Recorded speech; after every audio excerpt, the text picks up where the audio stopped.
Welcome to Films and Stuff with your hosts, Pete Mitchell and Ethan Hunt. Pete, welcome back to Films and Stuff. How are you today? I am great, Ethan. How are you? I'm super. We had a busy week. We had to go see Babylon in cinemas. That's right. It finally came out. Now, for some of our U.S. listeners, you might be surprised. This is coming a little late. Babylon was released at the tail end of December, if I recall correctly, in the United States. However, international release was not until this last week in, well, the rest of the world, actually. Or at least in where we are. So I was finally able to watch Babylon. I saw it 2 days ago, 3 days ago, something like that. Yeah, we saw it Friday night, right? Yeah, that's right. We both saw it Friday night. Yeah. So let's start with our usual. How was the film experience for you, or the cinema experience for you?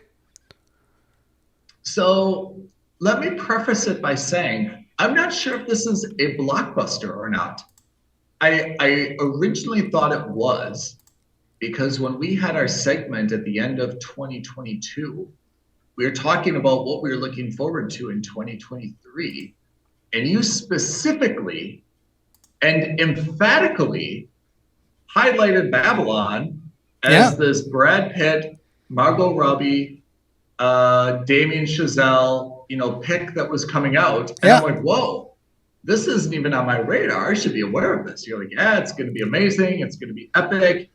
It's being talked about for, awards right away. So I thought this was like big. And then I saw the trailer and I was convinced it was big. So I was really, really expecting like proper popcorn Hollywood movie. And I went to a cinema on a Friday night and it was quite busy. It wasn't sold out. But it was more than just, like a few scattered people here and there. Like it was definitely 75, 80% full. And then the film happened. How did you tell me about your experience? Now let's talk about the film itself. What was your experience? Like, how did you go into this thing? Same way or differently? I went in excited for a couple of reasons, right? So first of all, it's a movie that's set in, 1920s Prohibition era style Hollywood. I love that time period. So it's one of the few period pieces that I like. I like old school Hollywood. And when I say old school Hollywood, I really mean old school California. I like that feel. Yeah. We were talking about this offline. Films like LA Confidential, like, the rise of not just Hollywood, but the rise of California, Southern California specifically. Yeah. I really like that. And even though this is a totally different timeline, movies like Once Upon a Time in Hollywood, I also like, again, because of the location and because of the feel of the time. It gave you the feeling that there's something truly magical about Hollywood and about film production and all of that. So I loved it. I liked. So on that aspect, I liked. Second aspect that had me kind of pumped and excited was Damien Chezelle. Most famous for, I think most people will remember him for the Oscar win with La La Land. La La Land. I so actually... He was like 32 then. Yeah. Yeah, but for me, I actually think of Damien Chezelle not so much for La La Land, because La La Land as a movie, while I recognize it was phenomenal, did nothing for me. I loved him for his work with Miles Teller and J.K. Simmons in Whiplash, which to date stands as one of my, I hesitate to say top 10 movies, but if it were on my top 10 list, I wouldn't say no to it. It is a fantastic movie. You wouldn't kick it out. Yeah. So that's it. And then, of course, star power, Margot Robbie or Robbie. You've got Brad Pitt. You've got a pretty... Diego Calva. Yeah, you've got a pretty strong cast who are kind of like, when you think of old school Hollywood and, old school masculinity, old school Hollywood attractiveness, You think of Brad Pitt, you think of George Clooney, you think of these guys. So that way it fit perfectly. You think of Margot Robbie. She, in terms of pure Old soul. appearance, Yeah. fits this genre to a T. Yeah. So I had very high hopes going into it. The cinema was dead. Dead as in hardly anybody in there. No way. Hardly anybody in there. I saw Friday somebody night? leave. On a Friday. Yeah. Shocking. Yeah. Well, yeah, and we'll get to that. So certainly shocking, but understandable. So spoiler alert. Maybe understandable. Yeah, spoiler alert. This was not for me. It hit all the right boxes. Tell me why. So because it hits a lot of the boxes, right? It ticks a lot of the boxes. So again, it's a period piece set in Prohibition era Hollywood, and it's really during the peak and then the subsequent fall of silent movies and the transition toward the so-called talkies, right? Right. And we can even see that Margot Robbie is struggling with the talkies aspect of it. Pitt is a film star. Robbie is basically not, but she's trying to blag her way or trying to, connive and scheme her way into Hollywood, which she successfully does. She's very outlandish. She's very, I don't want to say brutish because that has a very negative connotation, but she's very aggressive. Again, all of these things sound negative, but I don't mean them to be negative. I can't think of the appropriate word in the sense that it's the blessing and the curse. It's her extreme. Let's say self-confidence. It's her extreme self-confidence and wild child. Behavior that gets her noticed and gets her the first job. Yes. Right. But that same personality and those same behaviors that get her noticed also are her downfall. Right? Exactly, right? So she successfully gets in, but all of those behaviors, all of that attitude, and let's say overconfidence and overweening pride in herself causes her to also self-sabotage throughout the entire film, right? Yeah. And then the third, I'd say the third aspect of the main characters, I think if you consider this a tripod where you have Brad Pitt as one, Margot Robbie as the second, and the third undoubtedly is what's his name? Calva? Diego Calva. Playing Manny, this, I guess, Mexican fixer of sorts. Let's call it that, right? He starts off as kind of like a fixer. He helps you get things that you need when you can't. So we open up that scene with the elephant where he's procuring an elephant for a private party and that sort of thing. And then he helps remove, incriminating evidence for people. He's what we would call in Hollywood or in a law firm, the fixer. He does things Clayton. Exactly. Yep. Things that people can't do, he gets them out of it. And so the film follows the three of these actors, or by actors, I mean people in the show, or these protagonists, throughout the course of the film, which takes place over 6-10 years. Brad Pitt is incredibly charismatic, and he's got the mannerisms to fit what I envision actors of that era were like, as does Margot Robbie. And for me, Manny was definitely the underdog, and that's why I think he anchored the film. He was the most down to earth out of all of them. He's the guy who just kind of knuckled down and did the work. He wasn't fooled by the excess of Hollywood sort of thing. So all of those things are good. Now I have to caveat, one of the things I had a problem with was Margot Robbie. Vulgarity. It's not that. I think what it is, and this is my problem. This is maybe not indicative of the movie, because in the movie, I think it's exactly what she needed to bring. But Margot Robbie brings this manic energy to the role, right? I think we can see that from the moment we see her in the first scene.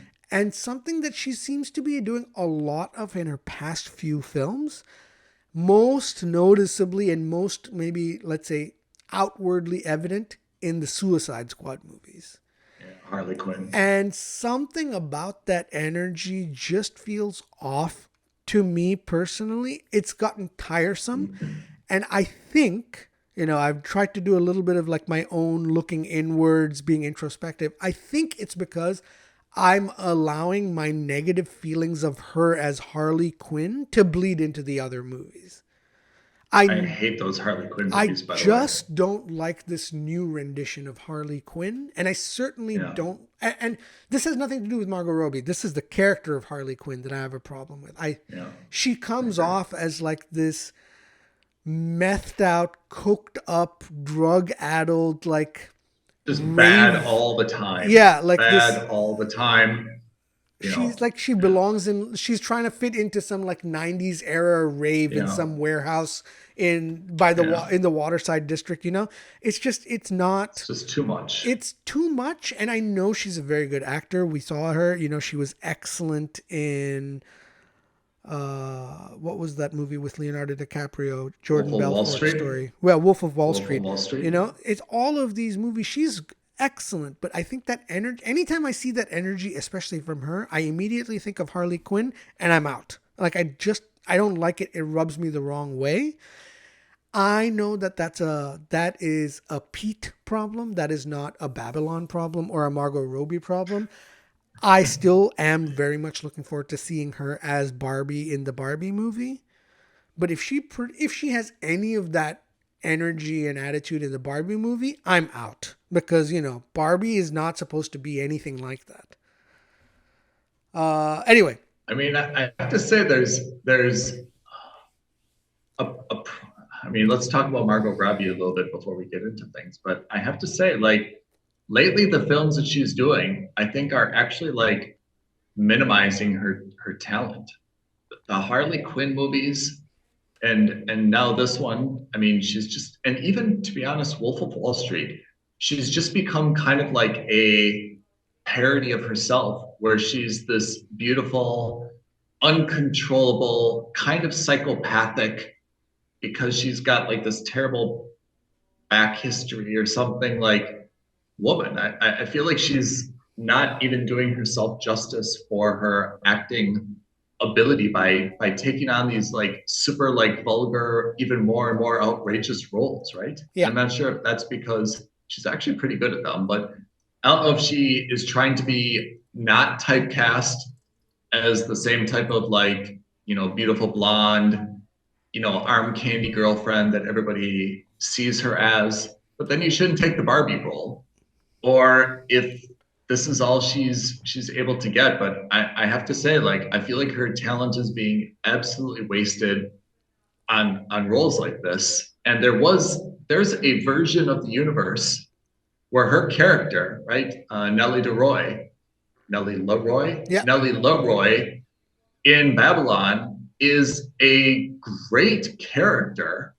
And it goes from being this kind of like very bold, ostentatious, girl who comes from nothing, who's determined to make it, who does have a very sympathetic backstory, to someone through like sheer will, works herself into, being a very respected, Hollywood starlet. That would be a more compelling story. Someone who takes advantage of the opportunity with the talkies, someone who takes advantage of her, ability to like network and be noticed so well. And obviously great acting skills where she can cry on command. There's a beautiful story in there, but instead it's just ruined where she can't control her drugs, can't control her gambling, can't control this, keeps getting into trouble, doesn't care about anybody around her.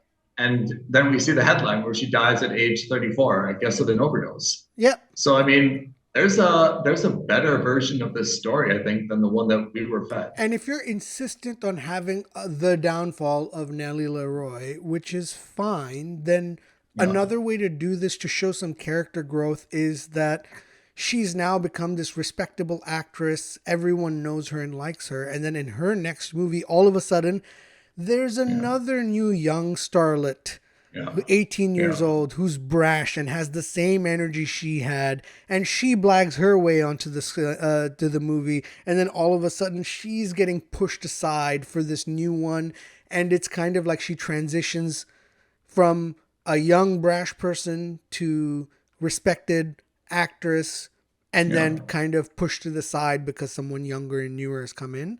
That's another way Look, they could have Pete, gone with this. oh my God. Pete, I love it when you share my brain because that's exactly what I think this movie missed. So I think we're getting to the same place.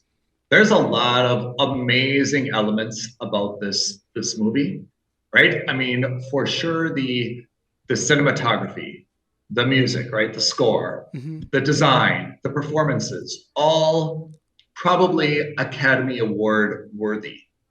The problem for me is the story and the point of the story and the plot that seems to like just be aimless.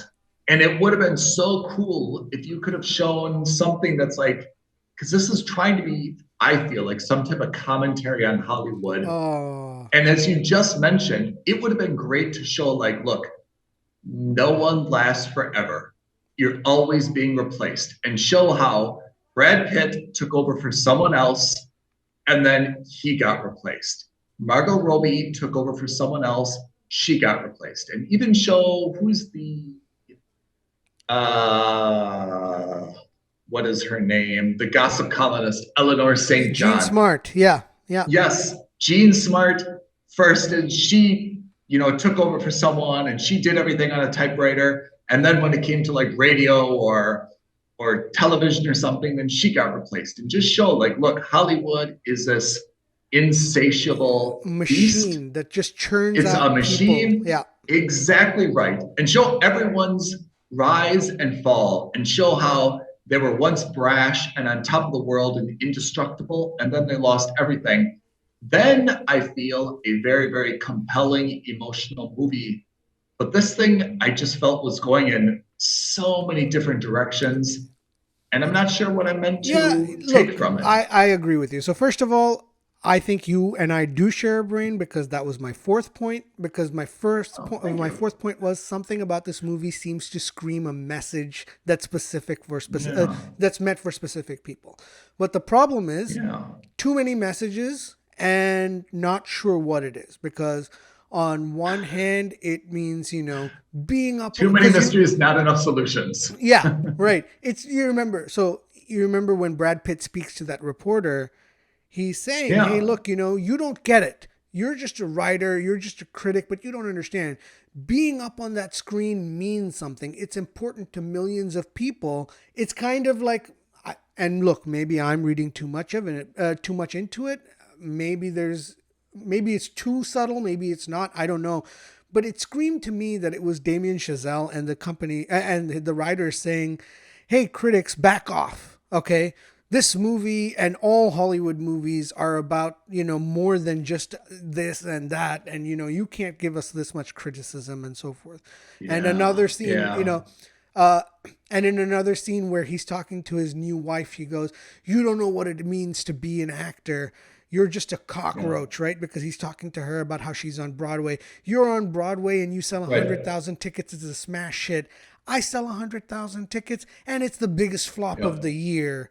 You know what I mean? Like, and again, Yeah. I admit that I could be reading too much into it, but it just seems like I a don't think you lot of it are. was this is the message we're trying to send with this movie, but then what we're showing you on screen is a totally different message. Is this a By the message? way, Yeah. yeah, sorry, I just interrupted you. This message is coming from the wrong person. Damien Chazelle, who's the youngest winner of an Academy Award as a director, right? Yeah. Like this is not the message from him. This is like something you would see in like the original Rocky, right?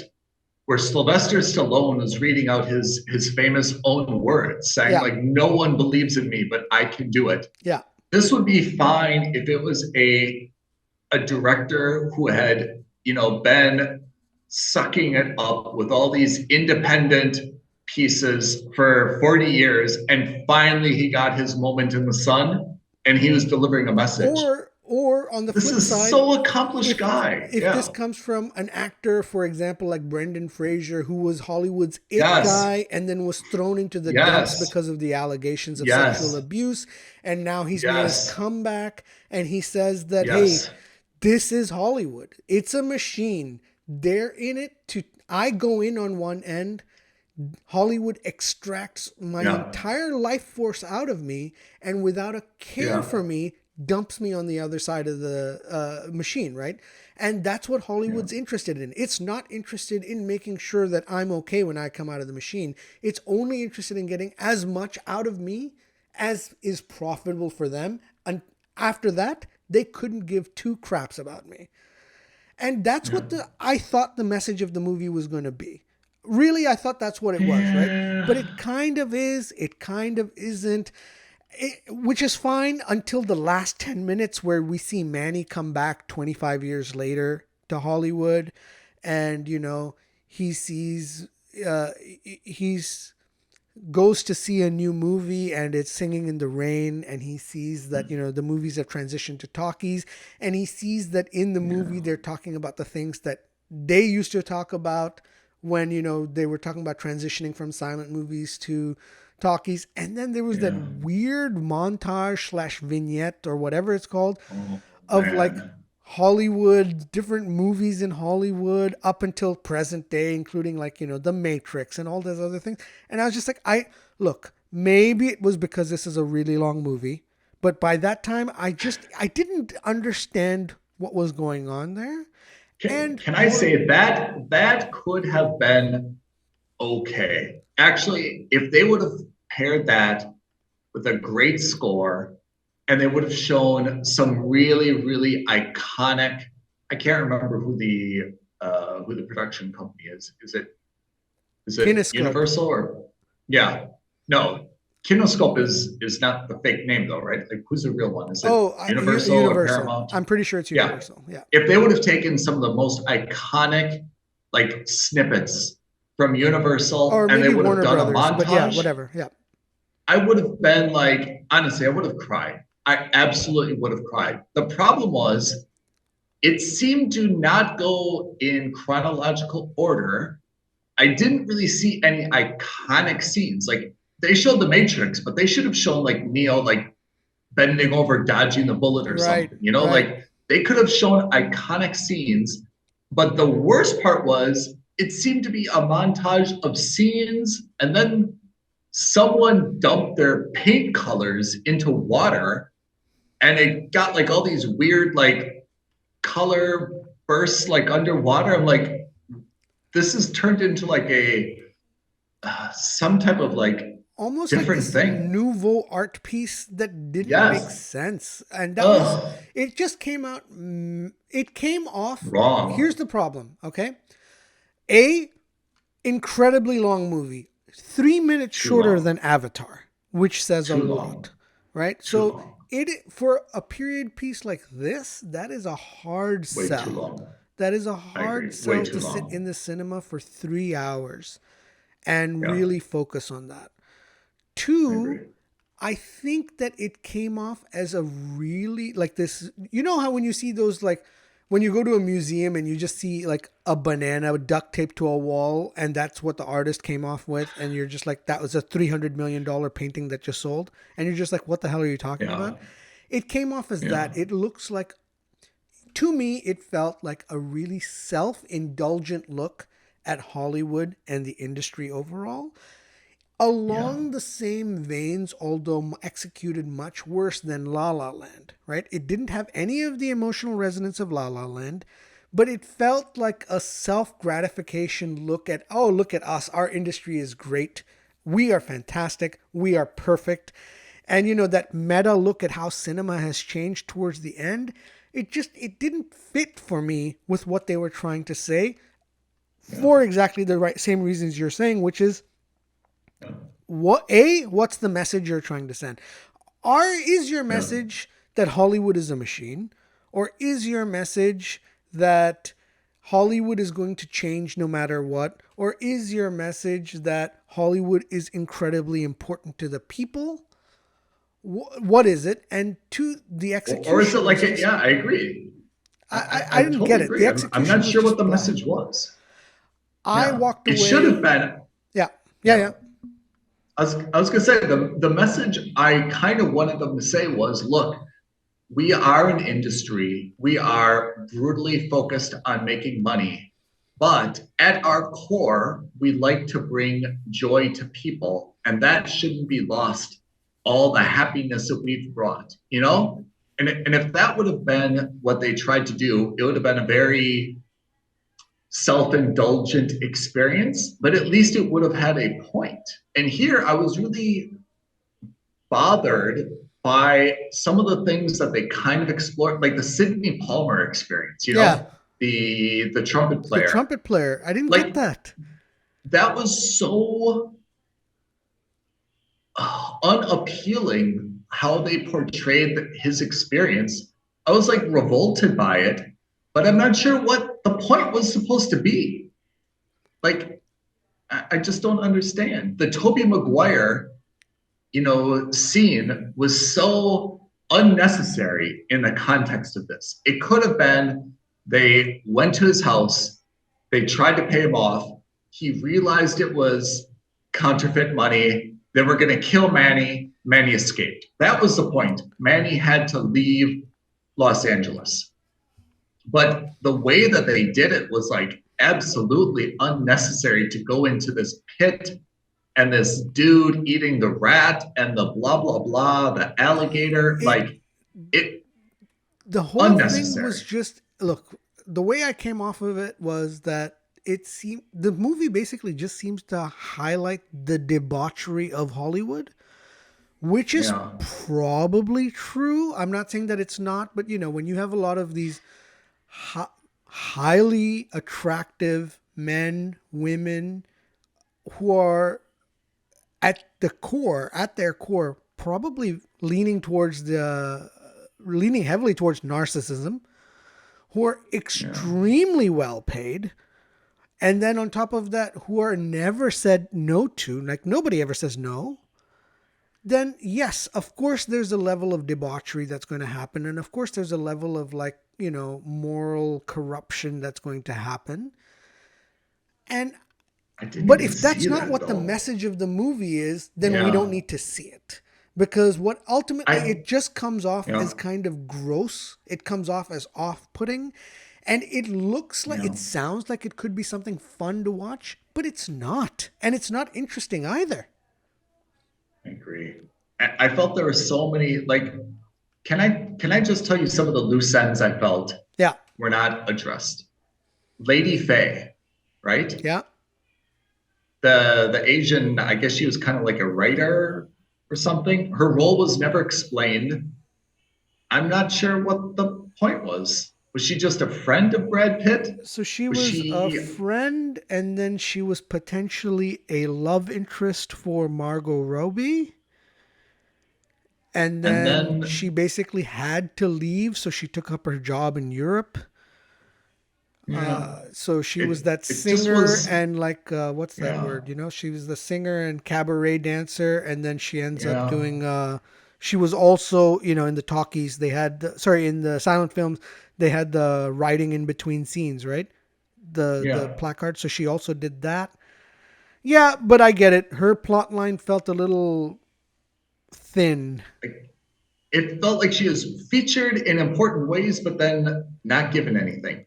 Sidney Palmer, that whole thing didn't make any sense to me. Yeah, I thought it was going to be a beautiful story where Manny discovered him and gave him a chance. Then they had a very ugly scene that was like beyond racist, and then he yeah, left. I don't know what I'm supposed to get out of that. yeah. The Tobey Maguire scene, love seeing Spider-Man back again. Horrible, and he played that role very well as a creepy dude, but like totally unnecessary for them to go into this crazy nightclub.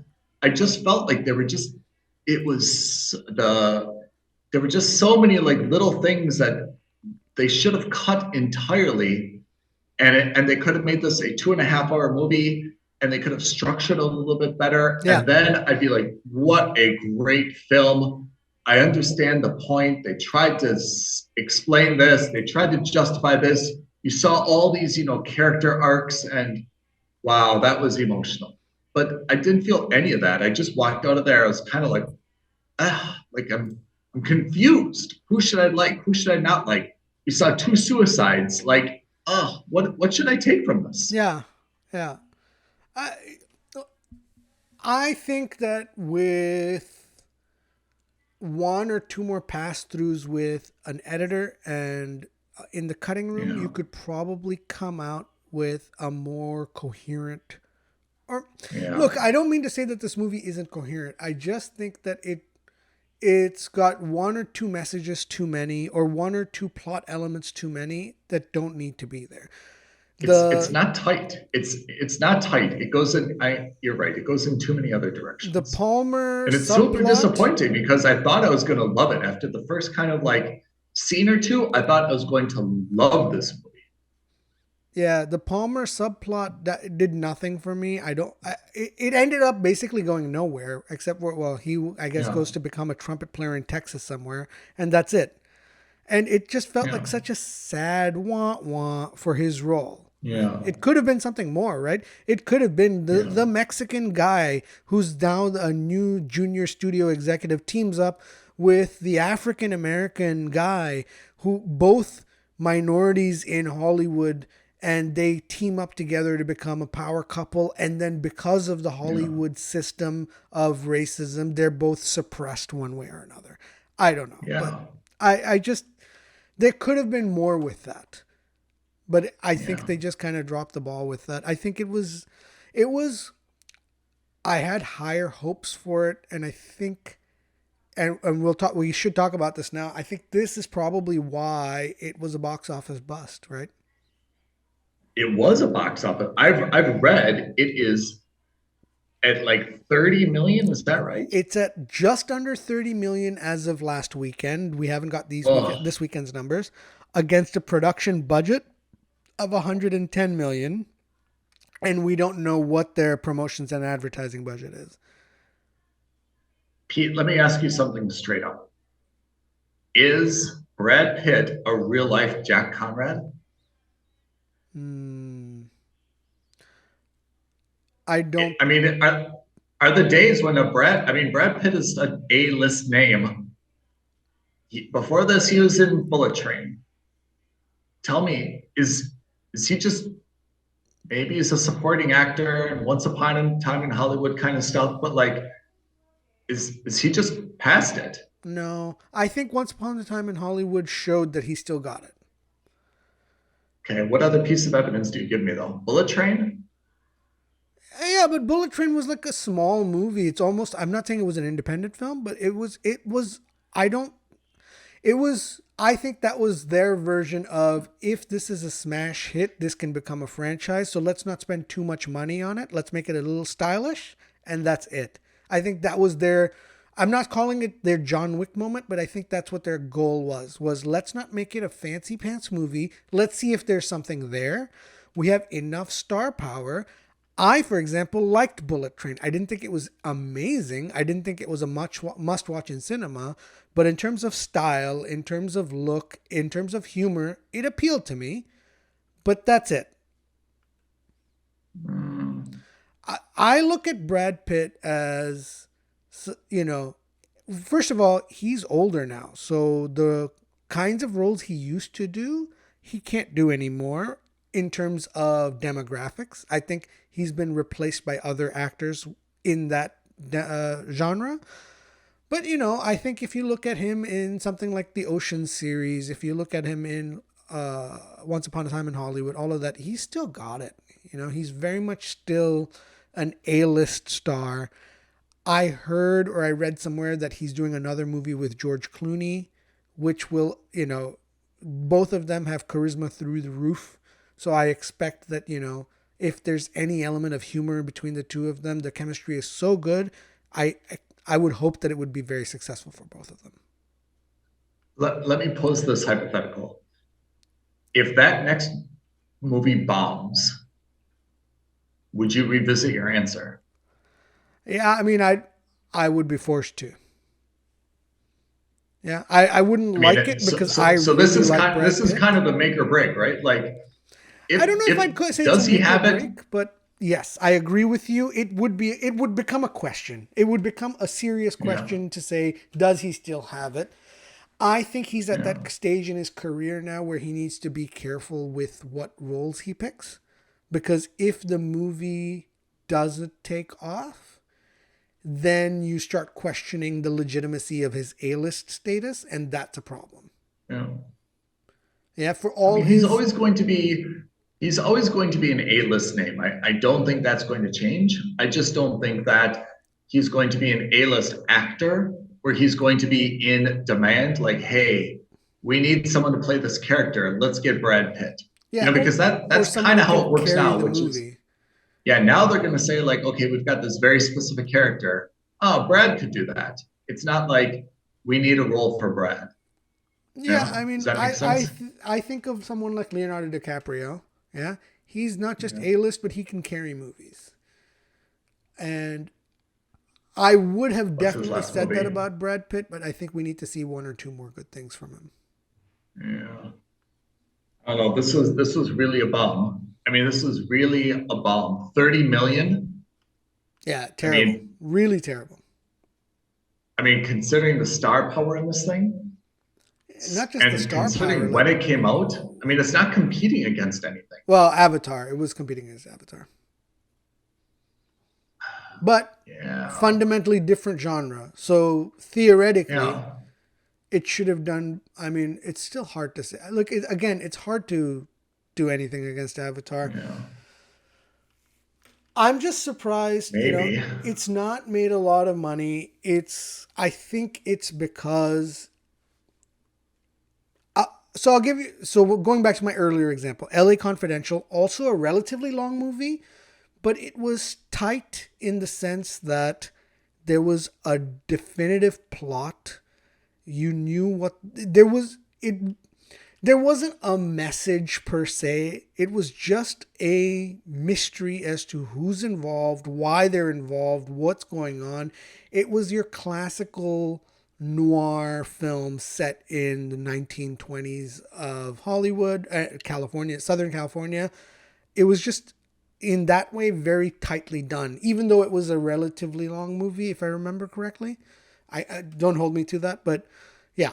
So it was, I think that's the, I don't want to call it the yardstick, but that's kind of it, is ultimately the length of the movie only comes into play if it's super long and if there's no message or if there's no clear, direction. And I felt like this movie didn't have a clear direction. I walked out of the cinema going, what was the plot? What was the point of this plot? I agree. Who do you think is more A-list right now than Brad Pitt? Tom Cruise? Hanks? Hanks for Chris? sure. Any of the Chris's? I'm skeptical about the Chris's. Leonardo? Leonardo, Tom Hardy? 100%. Maybe Matt Damon. And then, of course, Hugh Jackman?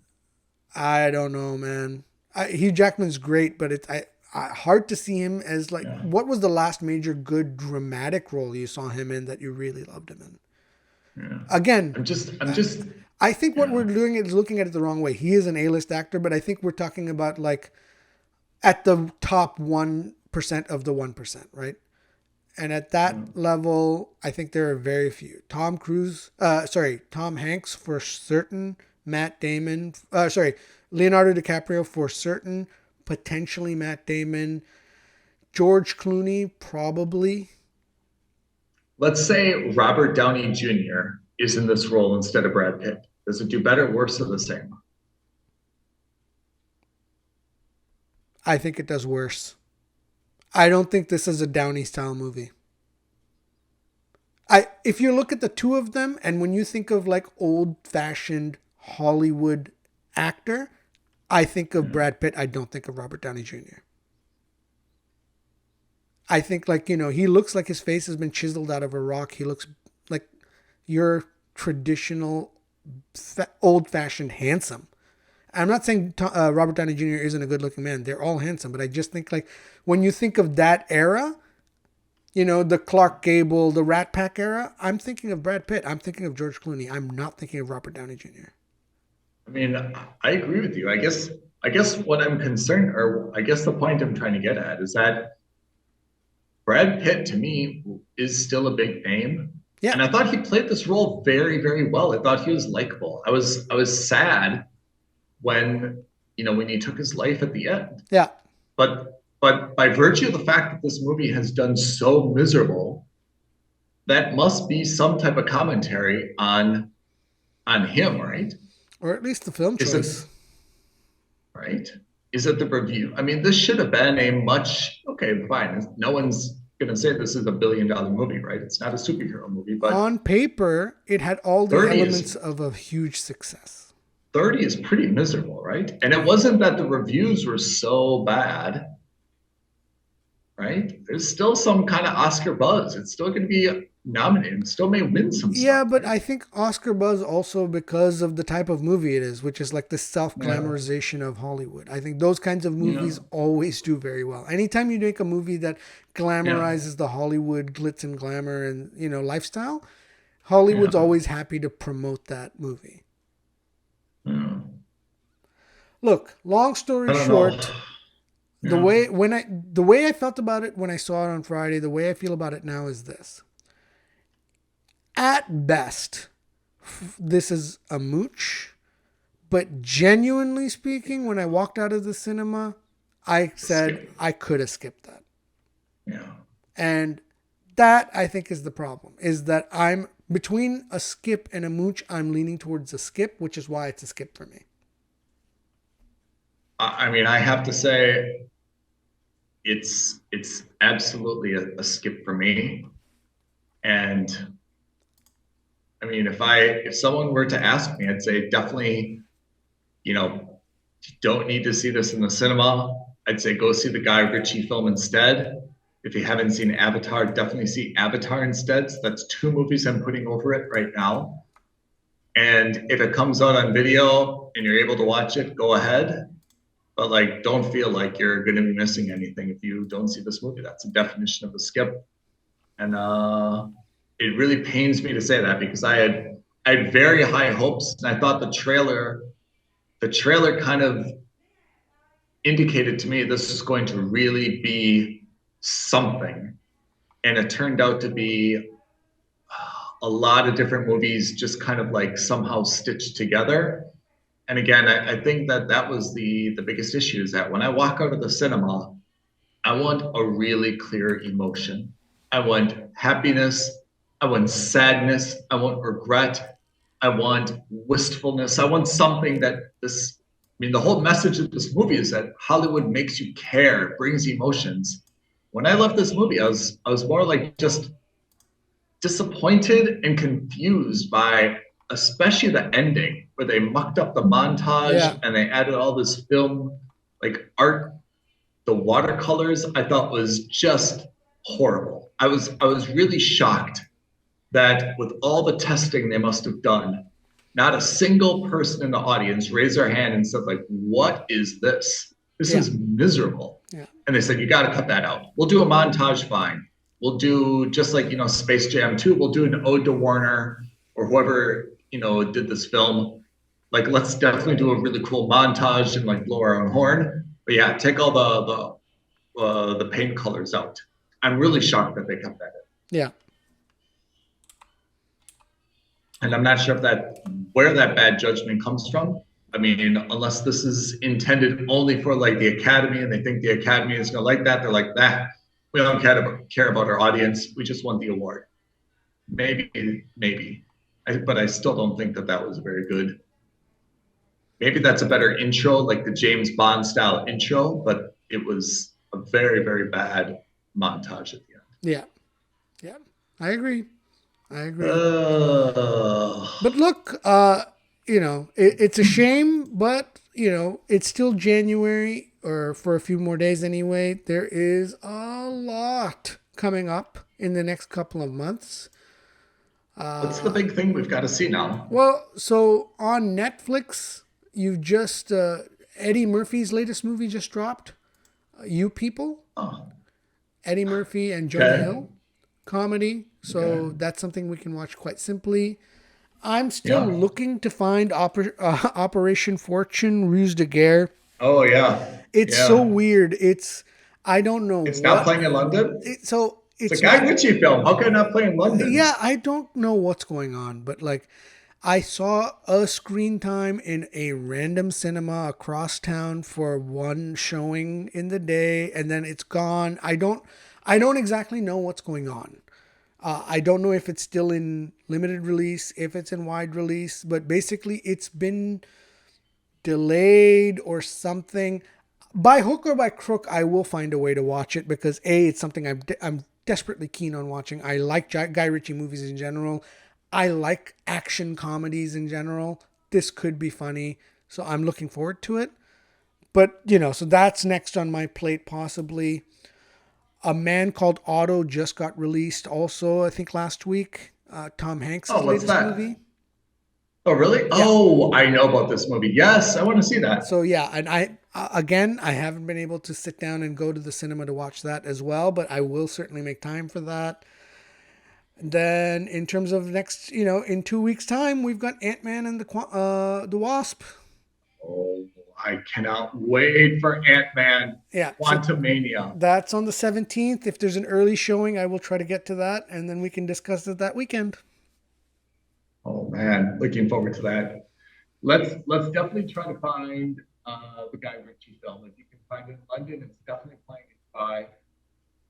And we'll check out some of the Netflix stuff. And of course, for the listeners who follow us religiously, we do have stream or skip every week. Yep.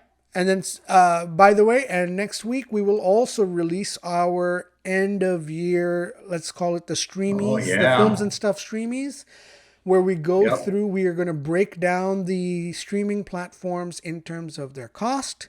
We're going to break down some of the highlights from each of the platforms. We're going to tell you that based on our reviews, which platform was the best, or let's say, maybe what we'll say is call it like the best value, right? Exactly. Yeah. And that should help, if you're looking for a new streaming platform or, you're sick and tired of Netflix and you want to try something different, maybe we'll have something to recommend to you. We love recommendations. Perfect. So in the meantime, if you have any recommendations or if you have any thoughts about Babylon, we'd love to hear from you. Like this video, drop us a comment, subscribe to our channel, send us an email, aloha@filmsandstuffpodcast.com, tweet at us at F&S Podcast, or, send us a note on Instagram at Films and Stuff Podcast. We love likes, we love notes, we love direct messages, and email. We love it all. Looking forward to hearing from all of you, but until then, we'll see you next week. Thanks, Ethan. Thanks, everyone. Thank you, Pete. Very enjoyable episode. Have a great day, everybody. Bye, guys. Bye now. Thank you for listening to another episode of Films and Stuff. If you haven't already, please subscribe and review on Apple Podcasts, Spotify, or wherever podcasts are downloaded. Films and Stuff. There is no substitute.